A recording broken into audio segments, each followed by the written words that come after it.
In today's session, we are going to discuss and answer the question, what is instructional design? Stay with us, we're coming right up. You have instructional design questions. We discuss answers. If you are new to the field of instructional systems design and want to learn more about this exciting field, your first question is likely, what is ISD? Well, lucky for us, we have Chuck with us today, and Chuck is the person who wrote the textbook on ISD. So he is going to help us understand it better. Chuck, how would you define ISD? Well, I'll do my best to tell you. I mean, this is the big question, right? It's a big question, and I Yeah. know I know you're up for it. Well, I'll do my best. It's one of those things, the acronym means lots of things to different people. Instructional systems development, instructional systems design.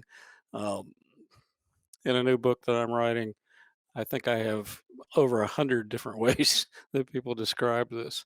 And I think the most important thing for you to know as someone who's thinking about the field or is interested in being a designer is that it represents a systems approach to designing curriculum. So it's not something that somebody made up. It's not, gee, follow the yellow brick road to success with how you do these things. There's a science, and the science is instructional systems.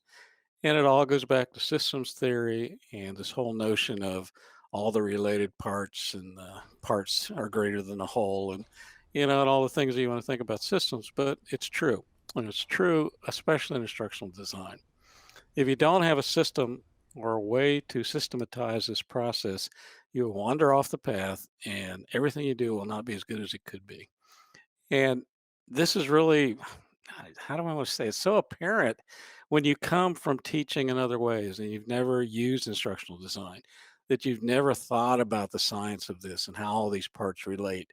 You've been a teacher, a trainer, or many of the things that all of us have been, and you stood in front of a group of people or you taught in a classroom. And your design literally was on the back of a napkin or it was an outline that you did in one page of paper. And it worked and people liked you and it was successful in the sense that you got through it without a major ailment or tomatoes being tossed at you. But aside from that, it wasn't the best product. And you knew it wasn't the best product, but you didn't know why. And this is where ISD comes in. This is the science. This is the beauty of this. And once you get a flavor of it, once you get your feet into it and your hands into it, you get kind of dirty with it and you realize, wow, this stuff is really cool. This stuff really works. And you can do it over and over and over again. You don't have to start each course from zero. You learn things, you put together pieces. That's where the systems part comes in. All these pieces fit together differently. And that whets my appetite, speaking of sinking your teeth into things and having a taste for it.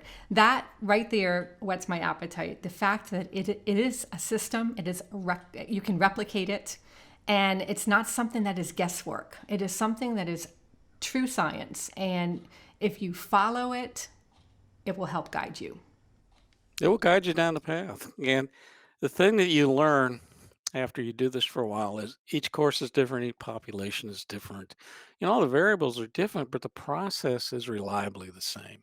You still have to do certain things. You do this way and that way. And even though you may plug in different aspects of it, different population, different content, different environment, online, in the classroom, whatever, what you're going to find is the system saves you.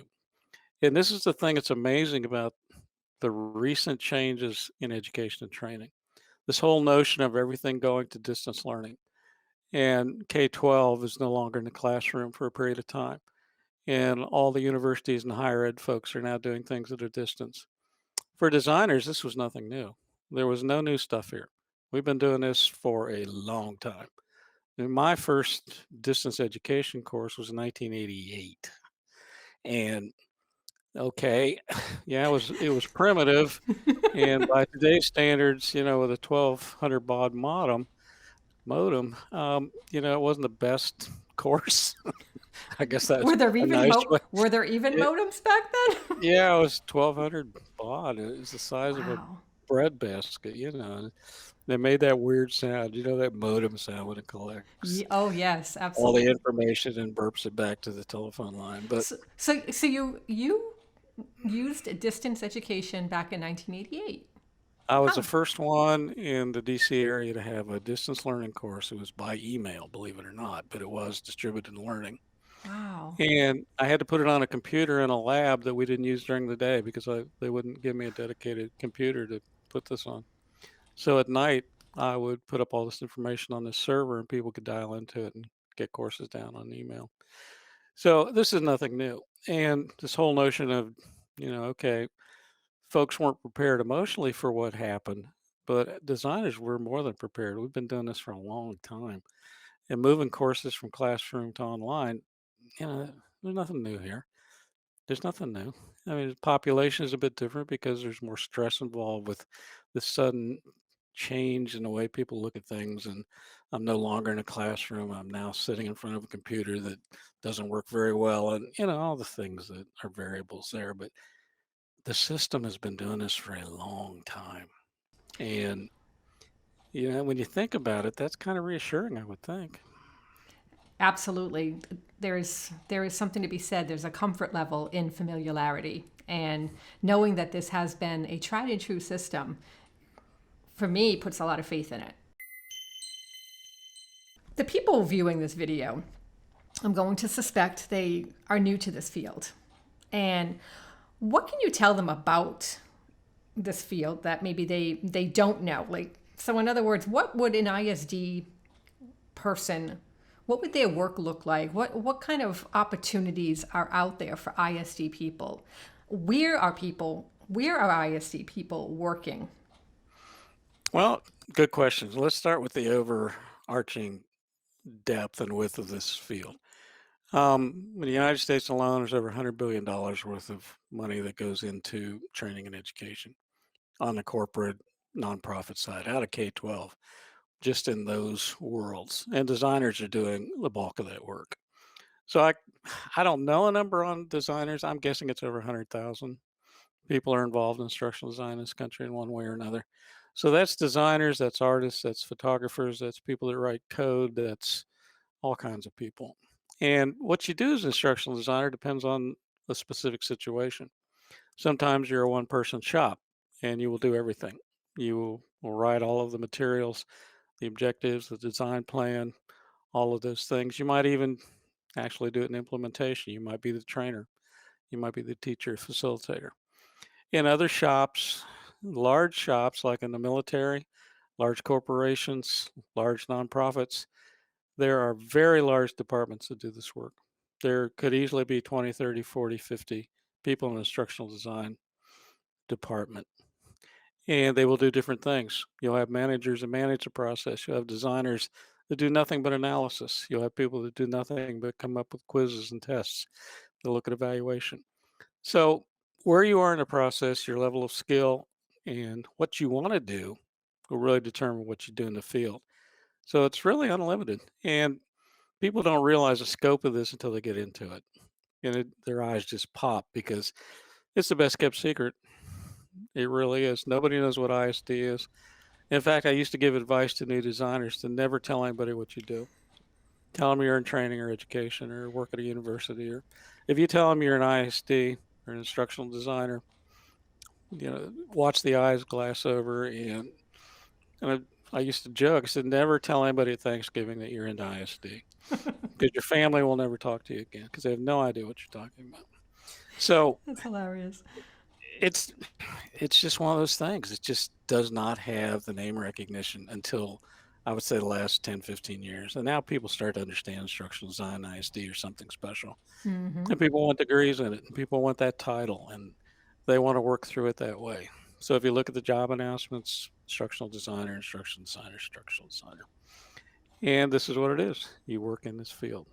But It what you sounds do like day to there's, day, yeah. it could be, who knows?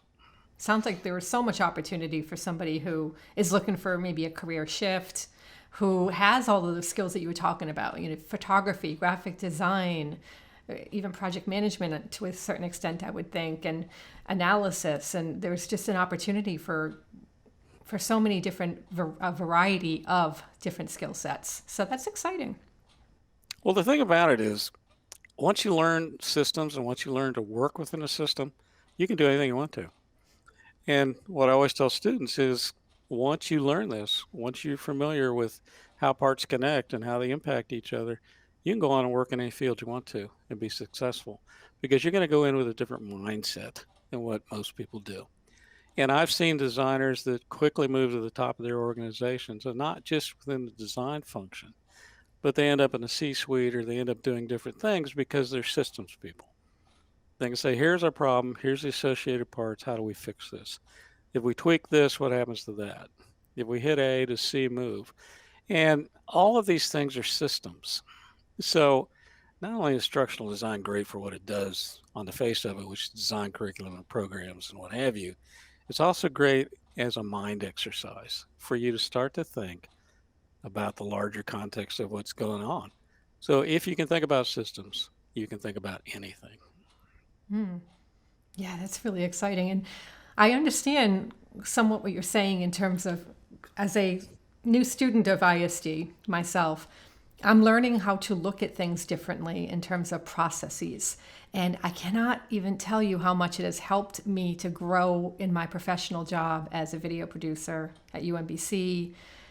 Even social media and blogging, it all has a system now to me, and my brain just loves having that process and that system in place. I've learned to analyze things through a different lens, and through that analysis, I'm able to make more informed decisions and to be able to take more of a leadership role in those decisions because they have impact. And when you take the time to really think things through logically, through other people's lenses as well, because that's what ISD has taught me so far, is to think like the person, the learner, the participant. And when you can put yourself in somebody else's shoes that way, wow, it makes a big difference in the output. Well, it's exciting stuff. And I went through a period of discovery with it too. 'Cause I was a subject matter expert. I was a teacher. I was an academic administrator. I've been lots of things, but I didn't know what ISD was. And when I got into it and working with Dr. Cook and others who are profoundly smarter and wiser than I started to realize that the way they thought was different, that the way they approached problems was different. It wasn't just this normalization of instructional design as that process and product. It was how they looked at the world. And that's what happened with me. I started now to become a systems analyst.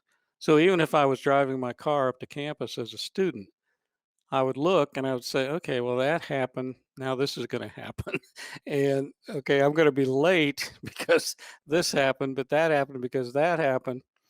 And I used to have an exercise with students that I would say, as you drive in tonight or however you get on campus, I want you to make a note of all the parts of the system of transportation that you engage with and how they impacted your ability to get here by whatever time we started. And they all thought, well, that's great, Chuck. That's probably the stupidest assignment I've ever been given in my adult life, but I'll carry this out. And they come in the next week with 5 or 6 pages of notes and all of the things that they discerned about the system as simple as transportation that you never think about, right? I mean, how many times you drive through a Absolutely. light and you can't remember what color it was? And hopefully you don't hit anything because it was still green. But I mean, there's this whole blocking, functional The fixedness. autopilot, that Yeah. autopilot When you zone go that. on it, Mhm. you don't take in information, you don't think about it, and all things happen. And then when something happens, you can't understand why it did. And look at it from a larger sense. And the example I give often is when there's a major accident. So there's a plane that crashes, or a train that goes off the rails and someone's injured, or a bus has an accident. What's the first thing that they go back to? They go back to training. And was this person certified? Were they able to show mastery in this particular aspect of whatever it is they do? And then you go deeper into that whole mindset and you look at the system. So, what's the system to become a professional in anything? Certification, the training, It's the education, all of that certification, stuff, right? learning how to actually do it, hands-on mastery. All these things are part of this. So, if you're going to now do some kind of analysis, a fault analysis or worst case scenario analysis or whatever, then all you're doing is blowing up the system. Okay, how did this individual get to being in this plane or in this train or in this bus? And what led up to this? And so you have performance issues, where they're somehow not ready for work today, Mm-hmm. emotionally or whatever. Did they have the tools they needed? They didn't apply them. Was there a part of this that they had to make a decision? They made the wrong decision. It's all systems. Every single bit of it's the It's system. all systems. It's like wearing a detective hat. Yeah. Yeah, that's the best part of when I was a police officer. I love being a detective. Mm-hmm. Go solve the crime. So now I'm solving the curriculum issues. How can I get this person to learn this the best? I And, love that part of it. and learning to, I would imagine, learning to ask the right questions Oh helps to yeah. uncover those really important solutions Yeah, to and those. sometimes asking the wrong questions is even more productive. Yes. I mean, I hate to say it Well, that I way do because that. I do that often, probably. well, So I mean, even that's actually probably, meaning to ask the wrong questions. I mean, we all ask the wrong questions because we're not bright enough sometimes, but not engage the situation accurately. But sometimes asking the wrong question is the best question. Get people to say, "Well, what are you talking about? That's stupid. Let me tell you why it's stupid." I say, "Okay, tell me why it's stupid," mm-hmm. and you learn something. Yeah. So I don't think there's a bad question. I really don't. I think anything you do in analysis adds something to the equation, Mm-hmm. get you that sum of information you need.